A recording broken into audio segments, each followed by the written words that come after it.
Hello everyone, welcome to my channel. Start करते हैं एक और वीडियो जिसका नाम है current electricity. Current electricity theoretical part बहुत इजी होता है, न्यूमेरिकल्स में बच्चे कंफ्यूज हो जाते हैं क्योंकि फॉर्मूले ज्यादा बन जाते हैं, ठीक है ना। So let's start, see this NCERT book, let's start this chapter number 12 electricity.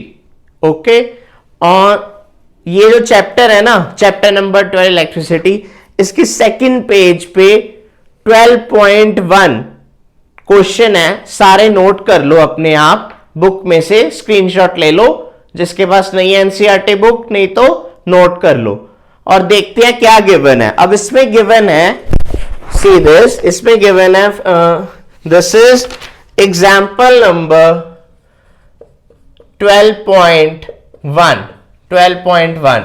Okay, so here we are given with a current of 0.5 ampere. Current को किसके साथ रिप्रेजेंट करते हैं? I के साथ, is equal to 0.5 एम्पेयर। जिसके साथ भी एम्पेयर लगा हो, इट मींस करंट की वैल्यू गिवन है हमें, ठीक है। साथ में वो कह रहा है time is equal to 10 minutes, but SI unit of time is seconds. So time को किस में कन्वर्ट करना है? सेकेंड्स में। 10 मिनट्स की जगह क्या हो जाएगा? 10 multiply by 60 is equal to 600 seconds. 1 minute में 60 सेकेंड होते हैं, 10 मिनट में 600 सेकेंड्स हो गए, ठीक है। चलो नेक्स्ट है, वो कह रहा है मेरे को चार्ज फाइंड आउट करने के लिए कि हाँ, find the amount of electric charge. Charge को रिप्रेजेंट करते हैं Q से, क्वेश्चन मार्क, ठीक है। चलो अब फॉर्मूला क्या होता है? Q is equal to I T. Q is equal to I T. अब Q is equal to I T है, तो I की वैल्यू में क्या फिल कर दूं? 0.5 multiply by time 600, it comes out to be 5/10 multiply by 600. 0 and 0 cancel, it comes out to be 5 6 30, 300. Q निकाला है, Q चार्ज होता है, unit of charge coulomb. So answer is 300 coulomb, ठीक है। चेक कर लो बुक में से, द आंसर इज 300 कूलम, ठीक है। आप स्क्रीनशॉट ले सकते हो। चलो नेक्स्ट देखिए, एग्जाम्पल नंबर 12.2। एग्जाम्पल नंबर 12.2 का क्वेश्चन नोट कर लो सारे। 12.2 का क्वेश्चन नोट कर लो सारे, ठीक है। चलो लेट्स सी क्या कर सकते हैं क्वेश्चन नंबर 2 में।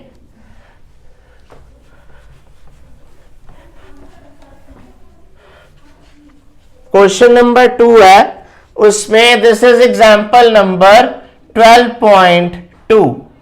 Okay, now it's given how much work is done.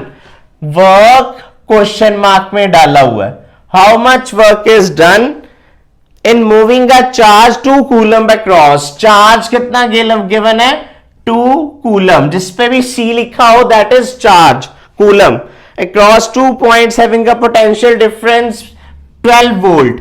Voltage जो गिवन है दैट इज 12 वोल्ट। ये वोल्टेज भी है और पोटेंशियल डिफरेंस भी है, ठीक है, पोटेंशियल डिफरेंस।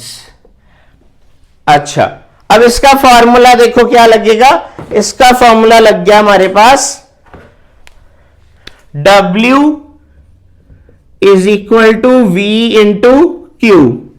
W निकालना है, V मेरे पास 12 है, Q कितना? 2 इज इक्वल टू 24। अच्छा, कूलम और वोल्ट को कंबाइन करके यूनिट क्या बनता है? जूल, ठीक है, 24 जूल। वर्क, एनर्जी, ये दोनों किस में मेजर करते हैं? जूल्स में, ठीक है। जूल साइंटिस्ट का नाम था, जूल्स में मेजर करते हैं। 24 जूल बड़ा यूनिट हो गया। अगर पावर के साथ भी कंबाइन कर लें इस यूनिट्स को, किलोवाट आवर, ठीक है, किलोवाट आवर, वो वॉट्स में, पावर वॉट्स में हो जाती है। पावर जो होती है that is in watts. LEDs के ऊपर देखा होगा आपने, लिखा होगा ना 12 वॉट की है, 9 वॉट की है एलईडी, सो वो पावर वॉट्स में मेजर की जाती है। ठीक है, चलिए नेक्स्ट क्वेश्चन की तरफ। नेक्स्ट क्वेश्चन चलते हैं। चलो नेक्स्ट इज, अच्छा पिछले वाले का आंसर चेक कर लो चाहे बुक में से, दे देख लो। 12.2 का आंसर कितना आया था? 24 joules. Okay, next question is,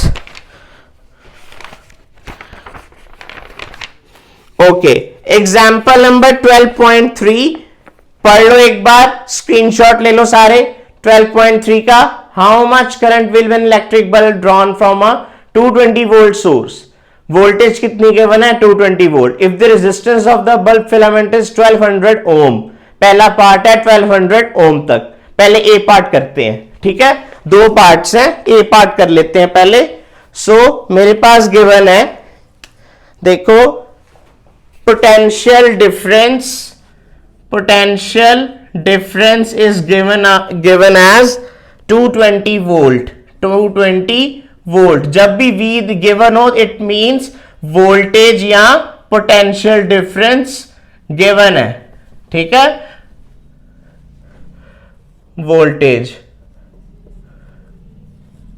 अच्छा, उसमें बाद वो कह रहा है if the resistance of bulb, resistance is equal to 1200 ohm. Ohm में जो भी चीज होगी that will be a resistance. वो कह रहा है if the resistance is this, how much current, current कितना फाइंड आउट होगा।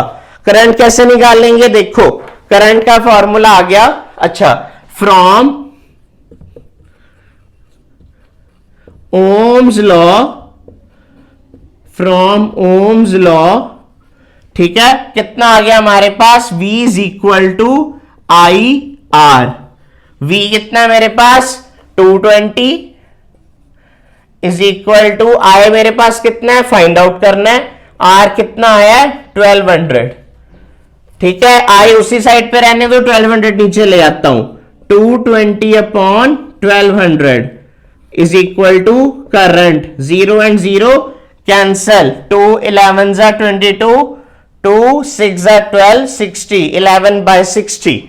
So it comes out to be 11 by 60 ampere. ठीक है, 11 by 60 एम्पेयर। ठीक है, ये अप्रोक्सीमेटली आ जाएगा ना, 11 5 जार 55, 5 पॉइंट कुछ आएगा, इज इक्वल टू 5 पॉइंट। ठीक है, देखते हैं आंसर चेक कर लेते हैं।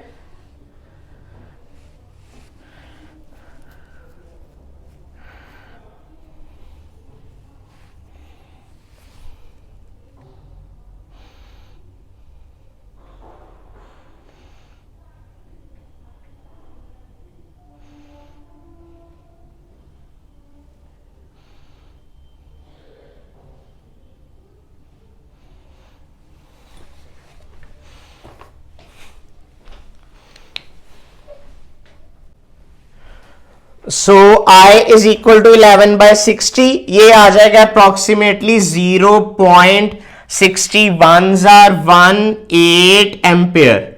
ये मेरे पास आ गया पहले का आंसर, ए पार्ट का। This was 12.3 example, this was A part. B part अब करके देख लेते हैं, बिल्कुल सिमिलर है। बी पार्ट अपने आप भी कर सकते हो। ठीक है, बी पार्ट में गिवन है how much current will, and फिर उन्होंने करंट की वैल्यू पूछी है। Current is equal to question mark,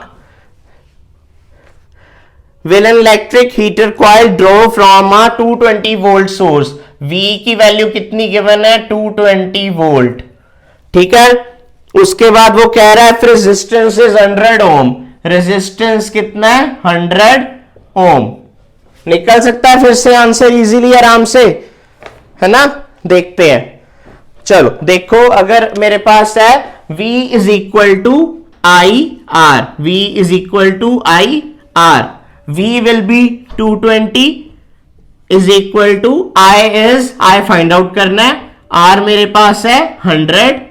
ठीक है, I उस साइड रहने देते हैं, 220 upon 100 will be equal to I, 0 and 0 cancel, so answer is 2.2 ampere. This is the B part, this was the A part. Okay, चलो अब start करते हैं एग्जांपल नंबर 12.4. क्वेश्चन देख लो सारे. This is the question number 4. The potential difference between the terminals of N electric heater is 60 volt when it draws a current of 4 ampere from a source. What current will the heater draw if potential difference is increased to 120 volt? ठीक है, चलो पहले वो मुझे कह रहा है potential difference मेरे पास कितना है. Potential difference is equal to 60 volts. 60 volts. ठीक है, उसके बाद वो कह रहा है मेरे पास करंट कितना है. I is equal to current की वैल्यू है 4 एम्पेयर. ठीक है, ड्रॉन फ्रॉम दी सोर्स. और वो कह रहा है what current will heater draw if potential is increase to. अच्छा, पहले तो इसका रेजिस्टेंस, क्योंकि उसमें रेजिस्टेंस की जरूरत पड़ेगी, है ना. तो रेजिस्टेंस निकालने के लिए मैं क्या करूंगा, from Ohm's law V is equal to I R. V मेरे पास कितना है 60 volts is equal to I कितना है 4 multiply by R. 60 divided by 4 will be equal to R. 4 15s are 60. So R is equal to 15 ohm. अब वो कह रहा है कि इसी रेजिस्टेंस के साथ एक मेरे पास हीटर है जिसका पोटेंशियल डिफरेंस मैंने अब 60 से कितना कर दिया है 120 वोल्ट कर दिया है. ठीक है, करंट उतना ही है 4 एम्पेयर. सॉरी, करंट क्या पूछा है, व्हाट करंट पूछा है, न्यू करंट पूछा है, और रेजिस्टेंस भी सेम रही 15 ओम. ठीक है, 15 ओम, इसीलिए मैंने रेजिस्टेंस फाइंड आउट की थी. अब अगेन फॉर्मूला कौन सा लगाएंगे, V is equal to I R. ठीक है, V मेरे पास कितना है 120, I मेरे पास कितना है क्वेश्चन मार्क, R कितना है, R मेरे पास आ गया 15. 120 divided by 15 is equal to current. 5 3s are 15, 5 2s are 10, 25 4s are 20, 3 8s are 24. Current आ गया 8 ampere. 8 ampere is our answer. ठीक है, देख सकते हैं आप अपने बुक्स में, देख लो. Answer is the current through the heater becomes 8 ampere. पहले 15 फिर 8 आया. क्लियर. चलो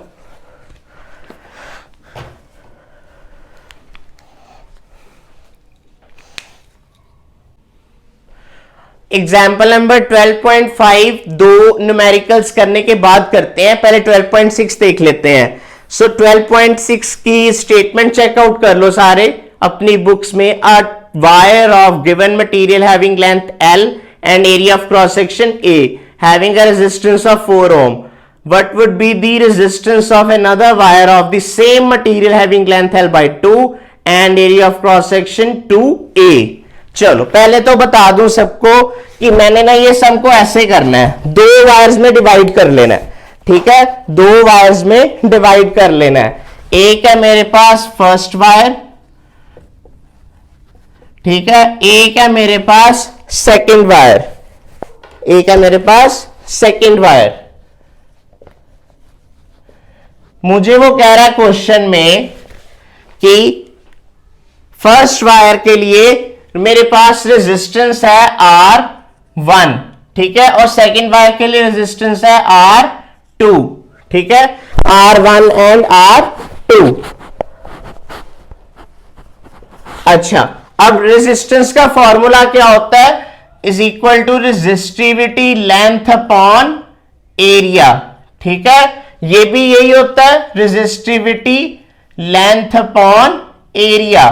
ठीक है, बट वो क्या कह रहा है कि जो फर्स्ट वाला है इसमें लेंथ L है, length is L, area of cross section is a, ठीक है, बट सेकंड में, ठीक है ना, इसमें वो क्या कह रहा है, चेंज हो जाता है, length becomes l/2 and area becomes 2a, ठीक है, ये मैंने ब्रैकेट से लिख दिया, रो l/a, ये मेरे पास आ गए दो चीजें, ठीक है।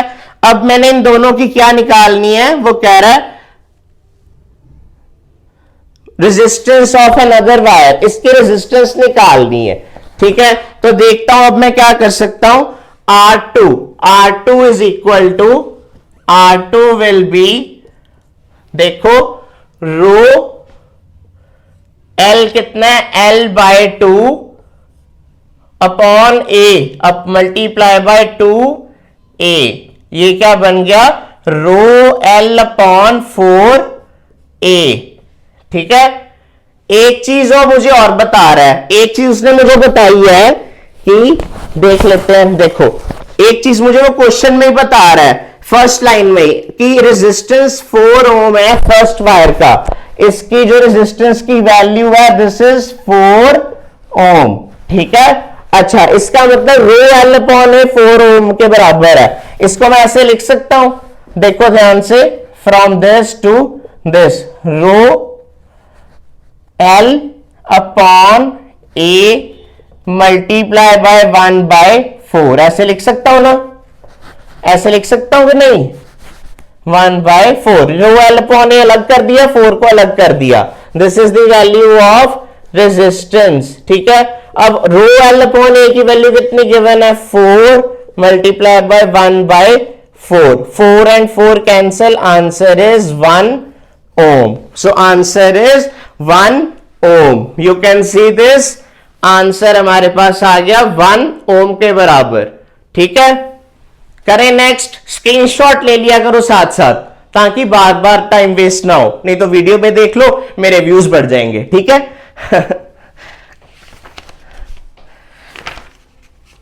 नेक्स्ट क्वेश्चन अब सीरीज पैरेलल वाले हैं। सीरीज पैरेलल वाले क्वेश्चन करने से पहले मैं एक चीज फिर से बता दूं कि मैंने जो आपको ट्रिक बताई हुई है सबको, पिछली वीडियोस देखोगे करंट इलेक्ट्रिसिटी की थ्योरेटिकल वीडियोस, उसमें मैंने बताया है कि सीरीज मींस सीधा और पी मींस पुट्ठा, रेसिप्रोकल, पंजाबी बंदे हैं ना, सो पंजाबी में पुट्ठा मतलब उल्टा, सो सीरीज सीधा,